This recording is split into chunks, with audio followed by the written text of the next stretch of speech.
30 ನಿಮಿಷ 30 ಸುದ್ದಿಯಲ್ಲಿ ಮೊದಲನೇ ಸ್ಟೋರಿಯನ್ನ ನೋಡೋಣ ಬನ್ನಿ.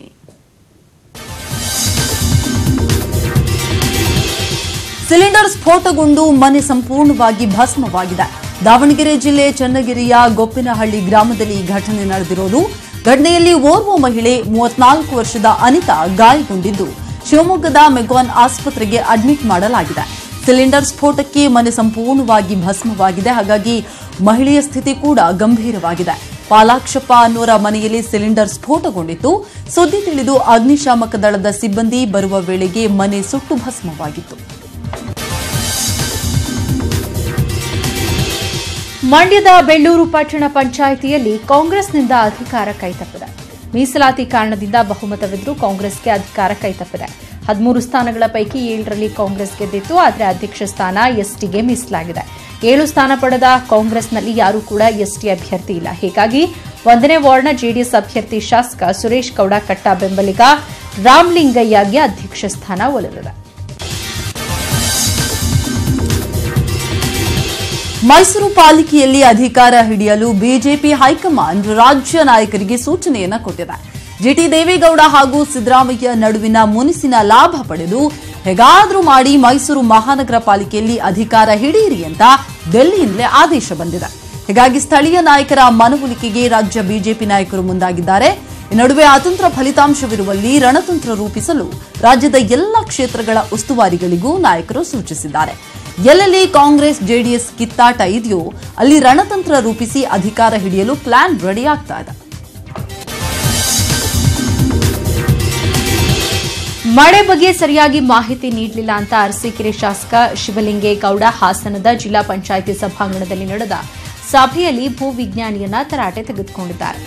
ಅರಸೀಕೆರೆಯಲ್ಲಿ ಉತ್ತಮ ಮಳೆಯಾಗಿದೆ ಎಂದು ಉತ್ತರಿಸುತ್ತಿರಲ್ಲ, ಎಲ್ಲಿ ಮಳೆಯಾಗಿದೆ ಅಂತ ಸುಧಾ ಎಂಬ ಅಧಿಕಾರಿಯನ್ನ ತರಾಟೆಗೆ ತೆಗೆದುಕೊಂಡ್ರು. ನಿಮ್ಮಂಥ ಅಧಿಕಾರಿಗಳಿರೋದ್ರಿಂದ ದೇಶ ಹಾಳಾಗಿದೆ ಅಂತ ಮಾಜಿ ಪ್ರಧಾನಿ ಎಚ್.ಡಿ. ದೇವೇಗೌಡ ಎದುರೇ ತರಾಟೆ ತೆಗೆದುಕೊಂಡ್ರು. ಅರಸೀಕೆರೆಯಲ್ಲಿ 23,000 ಹೆಕ್ಟೇರ್ನಲ್ಲಿ ಬಿತ್ತನೆಯಾಗಿದೆ ಎಂದಿದ್ದಕ್ಕೆ ಕಿಡಿಕಾರಿದ್ರು. ನೀವು ಹೇಳುವ ಮಾಹಿತಿ ನಿಜವಾದ್ರೆ ನಾನು ಶಾಸಕ ಸ್ಥಾನಕ್ಕೆ ರಾಜೀನಾಮೆ ನೀಡ್ತೀನಿ ಎಂದರು. ಕೃಷಿ ಅಧಿಕಾರಿಗೂ ಬೆವರಿಳಿಸಿದ್ರು. ಜಿಲ್ಲಾಧಿಕಾರಿ ರೋಹಿಣಿ ಸಿಂಧೂರಿ ವಿರುದ್ಧವೂ ಗುಡುಗಿದ್ರು. ಕೊಡಗಿಗೆ ಸೂಕ್ತ ಪರಿಹಾರ ನೀಡದ ಕೇಂದ್ರ ಸರ್ಕಾರದ ವಿರುದ್ಧ ಕಸ್ತೂರಿ ಕರ್ನಾಟಕ ಜನಪರ ವೇದಿಕೆಯ ಕಾರ್ಯಕರ್ತರು ಪ್ರತಿಭಟನೆ ಮಾಡಿದ್ರು. ರಾಮನಗರ ಜಿಲ್ಲೆ ಚನ್ನಪಟ್ಟಣದ ಕಾವೇರಿ ವೃತ್ತದಲ್ಲಿ ಪ್ರತಿಭಟನೆಯನ್ನ ಮಾಡಿ ಕೇರಳಕ್ಕೆ 100 ಕೋಟಿ ಪರಿಹಾರವನ್ನ ನೀಡಿದ್ದೀರಿ, ನಮ್ಮ ಕೊಡಗಿಗೆ ಕೇವಲ 50 ಕೋಟಿ ಪರಿಹಾರ ನೀಡಿ ತಾರತಮ್ಯ ಯಾಕೆ ಅಂತ ಕೇಂದ್ರ ಸರ್ಕಾರದ ವಿರುದ್ಧ ಕಿಡಿಕಾರಿದ್ರು. ಇನ್ನು ಕೇಂದ್ರ ಸರ್ಕಾರ ಒಂದು ಕಣ್ಣಿಗೆ ಸುಣ್ಣ ಒಂದು ಕಣ್ಣಿಗೆ ಬೆಣ್ಣೆ ಹಚ್ಚೋ ಕೆಲಸವನ್ನ ಮಾಡ್ತಾ ಇದೆ ಅಂತ ಆಕ್ರೋಶ ವ್ಯಕ್ತಪಡಿಸಿದ್ರು. ನೆರೆಯಿಂದ ತತ್ತರಿಸಿರೋ ಕೊಡಗಿಗೆ ಪರಿಷತ್ ಸದಸ್ಯ ಟಿಎ ಶರವಣ ಭೇಟಿ ನೀಡಿದ್ರು. ನಿರಾಶ್ರಿತರಿಗೆ ಬೇಕಾದ ಅಗತ್ಯ ವಸ್ತುಗಳ ವಿತರಣೆಯನ್ನ ಮಾಡಿದ್ರು. ಅಗತ್ಯ ವಸ್ತುಗಳನ್ನು ಜಿಲ್ಲಾಧಿಕಾರಿಗೆ ಹಸ್ತಾಂತರ ಮಾಡಿದ್ರು. ಕೊಡಗಿನ ಅಯ್ಯಂಗೇರಿ ಶಾಲೆಯನ್ನ ಶರವಣ ಅವರು ದತ್ತು ಪಡೆದ್ರು. ಮಳೆಯಿಂದ ಹಾನಿಯಾಗಿರುವ ಅಯ್ಯಂಗೇರಿ ಶಾಲೆಯ ತರಗತಿಗಳು ಇದೀಗ ಮಸೀದಿಯಲ್ಲಿ ನಡೀತಾ ಇವೆ. ಈ ಶಾಲೆಯನ್ನ ಮಾದರಿ ಶಾಲೆಯನ್ನಾಗಿ ಮಾಡುವುದಾಗಿ ಶರವಣ ಘೋಷಿಸಿದ್ರು. ತುಮಕೂರು ಮಹಾನಗರ ಪಾಲಿಕೆ ಗದ್ದುಗೆ ಹಿಡಿಯಲು ಬಿಜೆಪಿ ರಣತಂತ್ರ ರೂಪಿಸ್ತಾ ಇದೆ. ಶಾಸಕ ಜ್ಯೋತಿ ಗಣೇಶ್ ನಾವೇ ಅಧಿಕಾರಕ್ಕೆ ಬರ್ತೀವಿ ಅನ್ನೋ ಅಧಿಕಾರ ಹಿಡಿಯುವ ಆಶಾಭಾವನೆಯನ್ನ ಹೊರಹಾಕಿದ್ದಾರೆ. ಜೆಡಿಎಸ್ ಪ್ಲಸ್ ಕಾಂಗ್ರೆಸ್ 10+10 ಅಂದ್ರೆ 20 ಆಗಲಿದೆ ಅನ್ನೋದು ಸುಳ್ಳು. ಇದು ಮ್ಯಾಥಮೆಟಿಕ್ಸ್ ಅಲ್ಲ, ಕೆಮಿಸ್ಟ್ರಿ.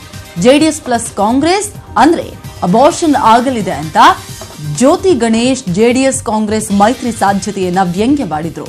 ಅಧಿಕಾರ ಸಿಗುವ ಆಶಾಭಾವನೆ ಇದೆ, ಸಮಯಕ್ಕೆ ತಕ್ಕಂತೆ ಪ್ರಯತ್ನಿಸುವುದಾಗಿ ಹೇಳಿದ್ರು.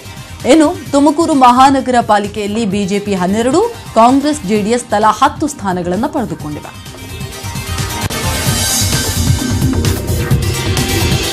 ಪೆಟ್ರೋಲ್ ಡೀಸೆಲ್ ರೇಟ್ ಹೆಚ್ಚಳ ಬೆನ್ನಲ್ಲೇ ಜನರಿಗೆ ಮತ್ತೊಂದು ಶಾಕ್ ಆಗಿದೆ. ತೈಲ ದರ ಏರಿಕೆಯಿಂದ ಬಸ್ ಟಿಕೆಟ್ ದರ ಏರಿಕೆ ಮಾಡುವುದು ಅನಿವಾರ್ಯ ಅಂತ ಸಾರಿಗೆ ಸಚಿವ ಡಿಸಿ ತಮ್ಮಣ್ಣ ಹೇಳಿದ್ದಾರೆ. ವಿಧಾನಸೌಧದಲ್ಲಿ ಮಾತನಾಡಿದ ಸಚಿವ ಡಿಸಿ ತಮ್ಮಣ್ಣ, ಡೀಸೆಲ್ ದರ ಏರಿಕೆಯಾಗಿದೆ, ಸಾರಿಗೆ ಇಲಾಖೆ ನಷ್ಟದಲ್ಲಿದೆ. ಸಾರಿಗೆ ಸಂಸ್ಥೆ 4 ವಿಭಾಗದಲ್ಲಿ ದರ ಏರಿಕೆ ಅನಿವಾರ್ಯ. ಕೇಂದ್ರ ಸರ್ಕಾರ ಪ್ರತಿದಿನ ಇಂಧನ ದರ ಏರಿಸ್ತಾ ಇದೆ. ಡೀಸೆಲ್ ದರ ಏರಿಕೆಯಿಂದ 3 ತಿಂಗಳಲ್ಲಿ 180 ಕೋಟಿ ರೂಪಾಯಿ ಹೊರೆಯಾಗಿದೆ. 18% ಟಿಕೆಟ್ ದರ ಏರಿಕೆ ಪ್ರಸ್ತಾವನೆ ಇದೆ, ಅದನ್ನ ಪರಿಶೀಲಿಸಿ ಕ್ರಮ ಕೈಗೊಳ್ಳುತ್ತೀವಿ ಅಂತ ಅವರು ಹೇಳಿದ್ದಾರೆ. ಕಾಂಗ್ರೆಸ್ ಸಂಸದ ವೀರಪ್ಪ ಮೊಯ್ಲಿ ಎದುರೇ ಕೈ ಕಾರ್ಯಕರ್ತರು ಬಡಿದಾಡಿಕೊಂಡಿದ್ದಾರೆ. ಬೆಂಗಳೂರು ಗ್ರಾಮಾಂತರ ದೊಡ್ಡಬಳ್ಳಾಪುರ ಬಳಿ ಘಟನೆ ನಡೆದಿದೆ. ಹಾಲಿನಹಳ್ಳಿಯಲ್ಲಿ ಆಸ್ಪತ್ರೆ ಉದ್ಘಾಟನೆ ವೇಳೆ ಆಸ್ಪತ್ರೆಗೆ ಭೂಮಿ ನೀಡಿದ ದಾನಿಯನ್ನ ಆಹ್ವಾನಿಸದಿದ್ದಕ್ಕೆ ಆಕ್ರೋಶ ವ್ಯಕ್ತವಾಗಿತ್ತು. ದೊಡ್ಡಬಳ್ಳಾಪುರ ಕೈ ಶಾಸಕ ವೆಂಕಟರಮಣಪ್ಪ ಬೆಂಬಲಿಗರು ಗಲಾಟೆಯನ್ನ ಮಾಡಿದ್ರು. ಕಾರ್ಯಕರ್ತರು ಕೈ ಮಿಲಾಯಿಸಿದ ಹಿನ್ನೆಲೆ ಬೇಸರದಿಂದ ಹೊರಟು ಹೋದ್ರು ವೀರಪ್ಪ ಮೊಯ್ಲಿ. ಇನ್ನು ಆಸ್ಪತ್ರೆಗೆ ಕೋಟ್ಯಾಂತರ ರೂಪಾಯಿ ಮೌಲ್ಯದ 4 ಎಕರೆ ಭೂಮಿಯನ್ನ ದಾನವಾಗಿ ನೀಡಿದ್ದ ಚಿಕ್ಕ ಹನುಮಂತಯ್ಯ ಅವರನ್ನ ಆಹ್ವಾನಿಸದೇ ಇದ್ದದ್ದು ಗಲಾಟೆಗೆ ಕಾರಣವಾಗಿತ್ತು. ಗಲಾಟೆ ವೇಳೆ ದೊಡ್ಡ ಬೆಳವಂಗಲ ಪೊಲೀಸರು ಮೂಕ ಪ್ರೇಕ್ಷಕರಾಗಿದ್ದರು. ಚಿಕ್ಕಬಳ್ಳಾಪುರ ಜಿಲ್ಲೆಯ ದಿನ್ನೂರು ಶಾಲೆಯ ಕಾಂಪೌಂಡ್ ಕುಸಿದು ಗಾಯಗೊಂಡಿದ್ದ ಬಾಲಕ ಸಾವನ್ನಪ್ಪಿದ್ದಾನೆ. ಚಿಕಿತ್ಸೆ ಫಲಿಸದೆ ಗಂಭೀರವಾಗಿ ಗಾಯಗೊಂಡಿದ್ದ ಬಾಲಕ ಅರುಣ್ ಮೃತಪಟ್ಟಿದ್ದಾನೆ. ದಿನ್ನೂರು ಗ್ರಾಮದ 2ನೇ ತರಗತಿ ವಿದ್ಯಾರ್ಥಿ ಅರುಣ್ ನಿನ್ನೆ ಸಂಜೆ ಆಟವಾಡುವ ವೇಳೆ ಕಾಂಪೌಂಡ್ ಕುಸಿದು ಗಾಯಗೊಂಡಿದ್ದ. ಹೆಚ್ಚಿನ ಚಿಕಿತ್ಸೆಗೆ ಬೆಂಗಳೂರಿನ ಆಸ್ಪತ್ರೆಗೆ ರವಾನಿಸಲಾಗಿತ್ತು. ಆದರೆ ಇವತ್ತು ಮೃತಪಟ್ಟಿದ್ದಾನೆ. ಕಳಪೆ ಗುಣಮಟ್ಟದ ಕಾಮಗಾರಿಯಿಂದ ವಾರದಲ್ಲೇ ಕಾಂಪೌಂಡ್ ಕುಸಿದು ಅನಾಹುತ ಸಂಭವಿಸಿದೆ. ಬಿಇಒ ಕಚೇರಿ ಬಳಿ ಶವ ಇಟ್ಟು ಗ್ರಾಮಸ್ಥರು ಪ್ರತಿಭಟನೆ ಮಾಡಿದ್ದಾರೆ.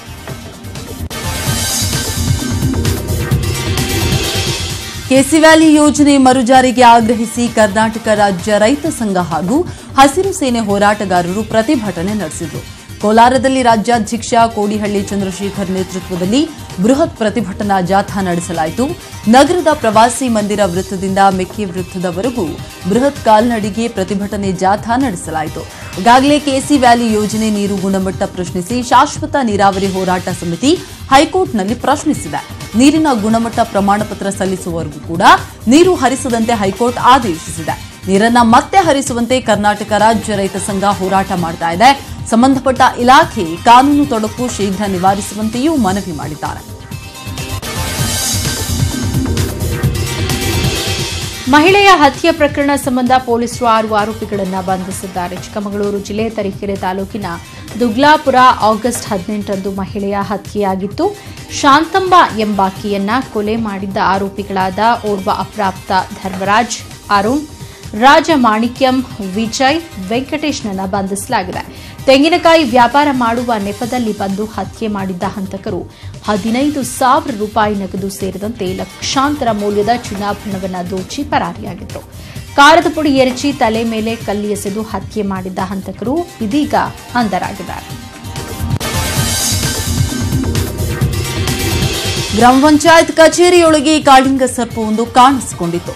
ದಕ್ಷಿಣ ಕನ್ನಡ ಜಿಲ್ಲೆಯ ಸುಳ್ಯ ತಾಲೂಕಿನ ಮಂಡಿಕೋಲಿನಲ್ಲಿ ಸರ್ಪ ಕಾಣಿಸಿಕೊಂಡಿತ್ತು. ಮಂಡಿಕೋಲು ಗ್ರಾಮ ಪಂಚಾಯತ್ ಕಟ್ಟಡದ ತಳಮಹಡಿಯ ಸಭಾಂಗಣದೊಳಗೆ ಸುಮಾರು 10 ಅಡಿ ಉದ್ದದ ಕಾಳಿಂಗ ಸರ್ಪವೊಂದು ಏಕಾಏಕಿ ನುಗ್ಗಿತ್ತು. ಇದರಿಂದಾಗಿ ಗ್ರಾಮ ಪಂಚಾಯತ್ ಸಿಬ್ಬಂದಿ ಹಾಗೂ ಸ್ಥಳೀಯರು ಆತಂಕ ವ್ಯಕ್ತಪಡಿಸಿದರು. ಈ ಬಗ್ಗೆ ಮಾಹಿತಿ ಪಡೆದ ಉರಗ ತಜ್ಞ ಶ್ಯಾಮ್ ಭಟ್ ಹಾಗೂ ನಿವೃತ್ತ ಅರಣ್ಯಾಧಿಕಾರಿ ಶಿವರಾಮ್ ಬಲ್ಯಾಯ ಅನ್ನೋರು ಹಾವನ್ನ ಸ್ಥಳೀಯರ ನೆರವಿನಿಂದ ಹಿಡಿಯುವಲ್ಲಿ ಸಫಲರಾದರು. ಹಿಡಿದ ಕಾಳಿಂಗ ಸರ್ಪವನ್ನ ಬಳಿಕ ಪಿಲಿಕುಳ ನಿಸರ್ಗಧಾಮಕ್ಕೆ ಹಸ್ತಾಂತರ ಮಾಡಲಾಯಿತು. ಉತ್ತರ ಕನ್ನಡ ಜಿಲ್ಲೆಯ ಸ್ಥಳೀಯ ಸಂಸ್ಥೆಗಳಲ್ಲಿ ಅಧಿಕಾರಕ್ಕೇರಲು ಬಿಜೆಪಿ ತಾಲೀಮು ನಡೆಸಿದೆ. ಈಗಲೇ ಶಿರಸಿ, ಕುಮಟಾ ಮತ್ತು ಮುಂಡಗೋಡ ಸ್ಥಳೀಯ ಸಂಸ್ಥೆಗಳಲ್ಲಿ ಬಿಜೆಪಿ ಸ್ಪಷ್ಟ ಬಹುಮತದೊಂದಿಗೆ ಅಧಿಕಾರಕ್ಕೆ ಬಂದಿದೆ. ಆದರೆ ಈಗ ಅತಂತ್ರ ಆಗಿರುವ ಕಾರವಾರ ನಗರಸಭೆ ಮತ್ತು ಕೋಲಾರ ಅಂಕೋಲಾ ಪುರಸಭೆಯಲ್ಲಿಯೂ ಬಿಜೆಪಿ ಅಧಿಕಾರಕ್ಕೆ ಬರಲಿದೆ ಎಂಬ ಸುಳಿವನ್ನ ಕೇಂದ್ರ ಕೌಶಲ್ಯಾಭಿವೃದ್ಧಿ ಸಚಿವ ಅನಂತಕುಮಾರ್ ಹೆಗಡೆ ನೀಡಿದ್ದಾರೆ. ಕಾರವಾರದಲ್ಲಿ ಹೇಳಿಕೆ ನೀಡಿದ ಸಚಿವ ಅನಂತಕುಮಾರ್, ಕಾಂಗ್ರೆಸ್ ಬಹುಮತ ಪಡೆದ ದಾಂಡೇಲಿ ನಗರಸಭೆ ಮತ್ತು ಹಳಿಯಾಳ ಪುರಸಭೆಯಲ್ಲಿಯೂ ಅಧಿಕಾರ ಹಿಡಿಯಲು ಬಿಜೆಪಿ ಪ್ರಯತ್ನ ಸಾಗಿದೆ ಅಂತ ಮಾತನಾಡಿದ್ದಾರೆ. ಸಚಿವ ಅನಂತಕುಮಾರ್ ಅವರ ಈ ಹೇಳಿಕೆ ರಾಜಕೀಯ ಕ್ಷೇತ್ರದಲ್ಲಿ ಬಿರುಗಾಳಿ ಎಬ್ಬಿಸುವ ಸಾಧ್ಯತೆ ಇದೆ. ಹಾಸ್ಟೆಲ್ ಸೌಲಭ್ಯಕ್ಕಾಗಿ ಆಗ್ರಹಿಸಿ ವಿದ್ಯಾರ್ಥಿಗಳು ಚಿತ್ರದುರ್ಗದಲ್ಲಿ ಪ್ರತಿಭಟನೆಯನ್ನ ಮಾಡಿದ್ರು. ಸರ್ಕಾರಿ ಬಾಲಕರ ಪದವಿ ಪೂರ್ವ ಕಾಲೇಜು ವಿದ್ಯಾರ್ಥಿಗಳು ಹಾಸ್ಟೆಲ್ ಸೌಲಭ್ಯಕ್ಕಾಗಿ ಒತ್ತಾಯಿಸಿದರು.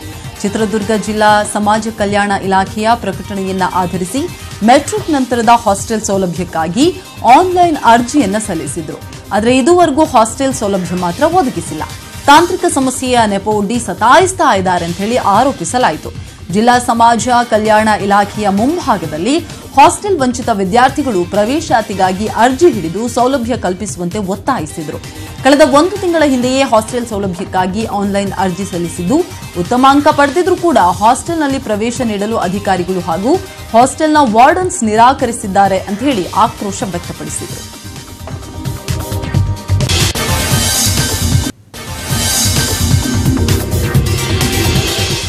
ಕುದುರೆ ಟಾಂಗ ಹರಿದು ಮೈಮೇಲೆ ಹರಿದು ಓರ್ವ ಸಾವನ್ನಪ್ಪಿದ್ದಾನೆ.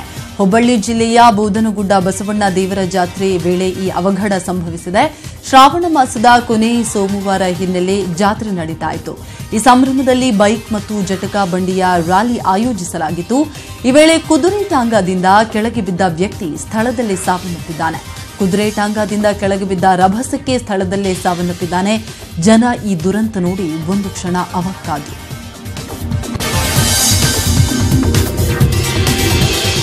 ಕಾಲುವೆಯಲ್ಲಿ ಬಿದ್ದ ಟ್ರ್ಯಾಕ್ಟರ್ ಹಾಗೂ ನಾಪತ್ತೆಯಾಗಿರೋ ಮೂವರಿಗಾಗಿ ಶೋಧ ಕಾರ್ಯ ನಡೀತಾ ಇದೆ. ಕೊಪ್ಪಳ ಜಿಲ್ಲೆಯ ಸೋಮನಾಳ ಬಳಿಯ ತುಂಗಭದ್ರಾ ಎಡದಂಡೆಯ ಮುಖ್ಯ ಕಾಲುವೆಯಲ್ಲಿ ಈ ದುರಂತ ನಡೆದಿತ್ತು. ಸುಮಾರು 15 ಜನರಿದ್ದ ಟ್ರ್ಯಾಕ್ಟರ್ ನಿನ್ನೆ ಮಗುಚಿ ಬಿದ್ದಿತ್ತು. ಮುಖ್ಯ ನಾಲೆಯ ಪಕ್ಕ ಇದ್ದ ಕಚ್ಚಾ ರಸ್ತೆಯಲ್ಲಿ ಹೊರಟಿದ್ದ ಟ್ರ್ಯಾಕ್ಟರ್ನಲ್ಲಿ ಸುಮಾರು 15 ಜನ ಕೂಲಿ ಕೆಲಸಗಾರರು ಗದ್ದೆ ಕೆಲಸ ಮುಗಿಸಿ ಮನೆಗೆ ತೆರಳುತ್ತಾ ಇದ್ರು. ಈ ವೇಳೆ ದುರಂತ ಸಂಭವಿಸಿತ್ತು. ಟ್ರ್ಯಾಕ್ಟರ್ನಲ್ಲಿದ್ದ 15 ಜನರ ಪೈಕಿ 10 ಜನ ಪ್ರಾಣಾಪಾಯದಿಂದ ಪಾರಾಗಿದ್ರು. ಆದರೆ 5 ನೀರು ಪಾಲಾಗಿದ್ದಾರೆ. ಇದರಲ್ಲಿ 2 ಶವ ದೊರಕಿದ್ದು 3 ಶವ ಪತ್ತೆಗಾಗಿ ಪೊಲೀಸರು ಹಾಗೂ ಅಗ್ನಿಶಾಮಕ ದಳದವರು ಹುಡುಕಾಟ ನಡೆಸಿದ್ದಾರೆ. ಬೆಳಗಾವಿಯಲ್ಲಿ ಯುವಕನೊಬ್ಬನನ್ನ ಬರ್ಬರವಾಗಿ ಹತ್ಯೆ ಮಾಡಿ ಚೀಲದಲ್ಲಿ ತುಂಬಿ ಶವ ಬಿಸಾಡಲಾಗಿದೆ. ವಡಗಾವಿ ನಿವಾಸಿ 27 ವರ್ಷದ ರಾಹುಲ್ ದಿವಟಗಿಯನ್ನ ಬರ್ಬರವಾಗಿ ಹತ್ಯೆ ಮಾಡಲಾಗಿದೆ. ಆಗಸ್ಟ್ 10ರಂದು ಕೆಲಸಕ್ಕೆ ಹೋಗಿದ್ದ ರಾಹುಲ್ ಮನೆಗೆ ವಾಪಸ್ ಬಂದಿರಲಿಲ್ಲ. 2 ದಿನ ನೋಡಿದ ಪೋಷಕರು ಸಂಶಯಗೊಂಡು ಟಿಳಕವಾಡಿ ಪೊಲೀಸ್ ಠಾಣೆಗೆ ನಾಪತ್ತೆ ಪ್ರಕರಣವನ್ನ ದಾಖಲಿಸಿದ್ರು.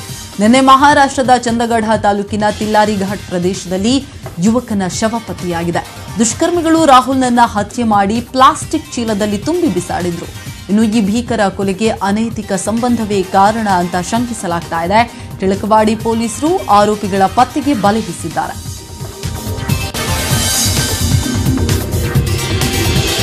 ಕಿತ್ತೂರು ರಾಣಿ ಚೆನ್ನಮ್ಮ ವಸತಿ ಶಾಲೆಯ ಅವ್ಯವಸ್ಥೆಯನ್ನ ಖಂಡಿಸಿ ವಿದ್ಯಾರ್ಥಿನಿಯರು ಹಾಗೂ ಪೋಷಕರು ಪ್ರತಿಭಟನೆ ನಡೆಸಿದರು.